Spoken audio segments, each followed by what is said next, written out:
संघ किसी के विरोध में काम नहीं करता, सर्वेशाम अविरोधेन काम है। ये मुसलमानों की, ईसाइयों के विरोध में काम नहीं, हिंदू हित में काम है। संघ किसी का विरोध नहीं करेगा, किसी को नहीं डराएगा, लेकिन संघ स्वयं भी नहीं डरेगा और हिंदू को किसी को डराने नहीं देगा, हिंदू हित में काम करेगा। संघों को अपने लिए कुछ प्राप्त नहीं करना है, संघ को देश के लिए सब कुछ करना है और इसलिए संघ आपको बुलाता है। नहीं तो आज संघ जितना है संघ के लिए बस है, संघों को और कुछ नहीं चाहिए। लेकिन हम आप अपना देश और दुनिया, उसके उद्धार का दूसरा मार्ग नहीं है और इसलिए यह आह्वान संघ का सारे समाज को है कि संघ के कार्य के इस मर्म को समझिए। संघ का नाम नहीं सुना ऐसा दुनिया में भी कोई नहीं है।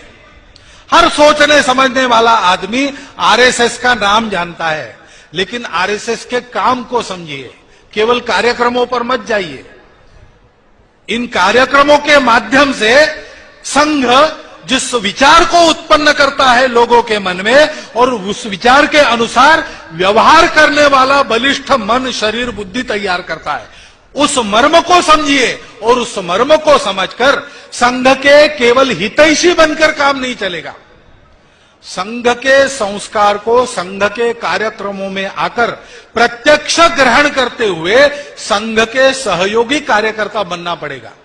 भारत के सबके सब मुसलमान हिंदू हैं, कोई अरबस्तान से आया नहीं, स्वभाव से भी हिंदू है। देखिए मुसलमान बन गए, लेकिन भजन के बिना चैन नहीं पड़ता तो कव्वाली लाई, मूर्ति पूजा की आदत लगी है तो मजार कब्र की पूजा शुरू हो गई। अब उसको अगर ये समझ में आ जाए भारत के मुसलमान को कि हमारी केवल पूजा पद्धति बदली है, वैसे तो हम हिंदू ही है, हिंदू पूर्वजों के वंशज है और हिंदू संस्कृति की विरासत है, हिंदू स्वभाव ही हमको मिला है, तो सारा झगड़ा खत्म हो जाएगा। उसके लिए उनको शिक्षा देनी चाहिए। सब समान पूर्वजों का वंशज है और कहीं जाने वाले नहीं है, उनको जीना मरना भारत में ही है। बस एक ही बात है कि इस देश के स्वभाव में जो उदारता है उसको लेना है, मतांतरण बंद करना है, कट्टरपन छोड़ देना है, बाकी मतों के मानने वालों को हीन बताने वाले उनके विचार में जो अंश है उसको निकाल देना है। भारत के पूर्वजों को अपना मानना, भारत के इतिहास को अपना मानना, भारत माता के लिए जीवन है ये मानना। लेकिन ये वो कब मानेंगे? ये जो अपने आप को हिंदू कहने वाला, मानने वाला है, वो अपने संकटों को परास्त कर, संगठित कर जब खड़ा नहीं होगा तब तक वो नहीं मानेंगे, क्योंकि वो देख रहे हैं कि हिंदू पिट रहा है, हिंदू लूट रहा है। अपने आप को हिंदू कहने वाले मार खाते रहते, अपने आप को हिंदू कहने वालों में आपस में भेद है, सामाजिक समरसता नहीं है, जाति के भेद, पंथ के भेद लड़ते रहते, एक दूसरे को छोटा बड़ा कहते रहते। ऐसे हिंदुओं के साथ रह के क्या करना है?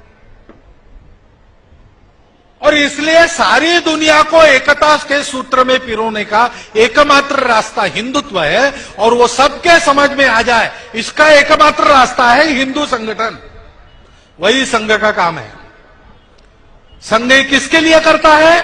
देश और दुनिया के उद्धार के लिए जो एकमात्र उपाय है, वो एकमात्र उपाय कर सकने वाला, सामर्थ्य संपन्न, समरसता युक्त, वैभव संपन्न, जिसकी ओर आंख टेढ़ी करके किसी की देखने की हिम्मत न हो, जिसका हाथ इस पर उठे तो उसका हाथ टूट जाए, ऐसी ताकत वाला भारतवर्ष खड़ा करने के लिए यह संघ का काम है। ये संघ का काम नहीं है, ये हमारा आपका सबका काम है, क्योंकि इसी में आपका हमारा सुख निहित है। और इसलिए संघ ये सारे काम करता है और ऐसे कार्यक्रमों में आपको बुलाता है और आपका सहयोग मांगता है।